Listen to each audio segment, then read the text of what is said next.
साल 1969 केंद्र की सत्ता में थी इंदिरा गांधी। उन्होंने एक झटके में 14 बैंकों का राष्ट्रीयकरण यानी सरकारी कर दिया।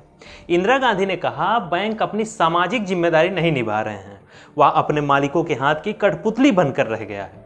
वक्त बीता और साल आया 2021। केंद्र की सत्ता में है नरेंद्र मोदी। उन्होंने कहा सरकार का काम व्यापार करना नहीं है और उन्होंने बैंकों को निजी हाथों में सौंप दिया। दो सरकार दो फैसले, किसके सही और किसके गलत ये आप तय करें। नमस्ते, मेरा नाम राजेश है। पिछले 4 सालों में मोदी सरकार ने 14 बैंकों को दूसरे बैंकों में समाहित यानी विलय कर दिया। अब उनके निशाने पर IDBI समेत 2 अन्य सरकारी बैंक हैं जिसे वह निजी हाथों में सौंपने जा रही है। देश के सबसे बड़े बैंक कर्मचारी संगठन यूनाइटेड फोरम ऑफ यूनियंस ने इसके विरोध में 15 और 16 मार्च को हड़ताल का ऐलान किया।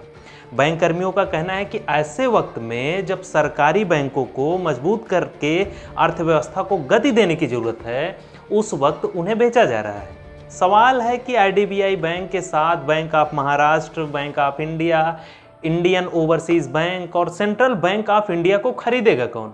अरे इतना कंफ्यूज क्यों हो रहे हैं भाई? अडानी अंबानी के प्रति मोदी जी का जो प्रेम है वह यहाँ भी झलकेगा। उन्हें ही मिलने की पूरी संभावना है। बैंक स्ट्राइक हैशटैग के साथ तमाम ट्वीट दिखे।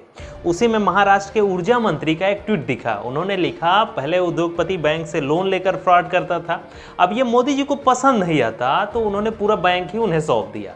ये ट्वीट भले ही आपको मजाक लगे, लेकिन इसके पीछे की कहानी डरावनी है। मोदी सरकार ने पिछले 3 साल 9 महीने के भीतर उद्योगपतियों का लगभग 7.5 लाख करोड़ रुपए राइट ऑफ कर दिया। राइट ऑफ मतलब तमाम बड़े उद्योगपतियों ने कर्ज लिया और सक्षम होने के बावजूद जानबूझकर कर्ज नहीं चुकाया। किसानों के घर से टूटी साइकिल उठा लेने वाली बैंक उद्योगपतियों के कर्ज को राइट ऑफ कर देती है, मतलब बट्टे खाते में डाल देती है। बैंक ऐसे कर्ज को डूबा हुआ मान लेता है। मैं जिन उद्योगपतियों की बात कर रहा हूं, इन्हें ही बैंक दिए जाने की पूरी संभावना है। कांग्रेस ने 2004 से लेकर 2014 के बीच 2,20,000 करोड़ रुपए राइट ऑफ किया।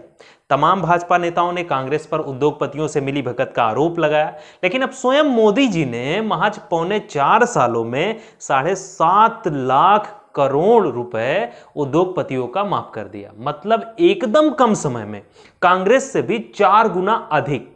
इसमें विजय माल्या और मेहुल चौकसी जैसे भगोड़ों का भी कर्ज बट्टे खाते में डाला गया है। एक सब्जी वाले की आधी सब्जी खराब निकल जाए तो वह बची आधी सब्जी को महंगा करके अपना लाभ निकालने की कोशिश करता है। ठीक ऐसे ही जब बैंक उद्योगपतियों का कर्ज राइट ऑफ करता है तो उसकी भरपाई आम जनता पर अलग और फालतू के टैक्स लगाकर ही करता है। अब अगला सवाल है, रेलवे स्टेशन, रेलगाड़ी, एयरपोर्ट और हवाई जहाज बेचने के बाद आखिर बैंक बेचने की नौबत क्यों आई? क्या सरकार सिर्फ टैक्स वसूलने के लिए है? रोजगार के लिए अडानी अंबानी हैं तो फिर उन्हें ही सत्ता सौंप दी जाए। बैंकों के निजी हाथों में देने के पीछे जो सबसे मजबूत तर्क नजर आता है वह है चुनाव के वक्त कर्ज माफी का ऐलान। तमाम सरकारों ने जनता को लुभाने के लिए कर्ज माफी का ऐलान किया, जिसका असर बैंकों पर पड़ा। बैंक की हालत खराब हुई तो सरकार ने उसमें पूंजी डालकर उसे खड़ा किया। जब निजी हाथों में चली जाएगी तो उन्हें पूंजी डालकर खड़ा करने की जरूरत नहीं पड़ेगी। कर्ज माफी का ऐलान करने वाली सरकारों को निजी बैंकों पर निर्भर होना पड़ेगा, जहां भ्रष्टाचार की संभावना पहले के मुकाबले और अधिक है। भ्रष्टाचार से याद आया, कुछ लोग कह रहे हैं कि सरकारी बैंकों में बेईमानी अधिक होती है, इसलिए निजी हाथों में चली जाएगी तो बेहतर होगा। असल में बेईमानी तो प्राइवेट बैंकों में भी है। पिछले कुछ सालों में ICICI bank, yes bank, axis bank, Lakshmi Vilas bank में बड़ी गड़बड़ियां सामने आई।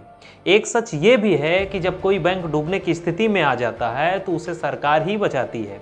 डूबे कर्जों की वसूली के लिए कठोर कानूनी कार्रवाई करने के बजाय IBC जैसे कानून बनाना एक साजिश का हिस्सा है। इससे बैंकों को अपने कर्ज के हेयर कट यानी मूल से भी कम रकम लेकर मामला खत्म करने के लिए राजी होना पड़ता है। आखिरी बात, RBI के पूर्व गवर्नर रघुराम राजन ने मोदी सरकार को चेताया कि औद्योगिक घरानों को बैंक बेचना भारी गलती होगी।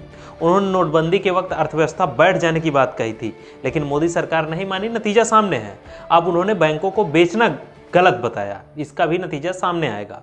बाकी सरकार में आंदोलन अधिक हो रहे हैं, काम कम। किसान, विद्यार्थी, बैंकर सब सड़कों पे हैं।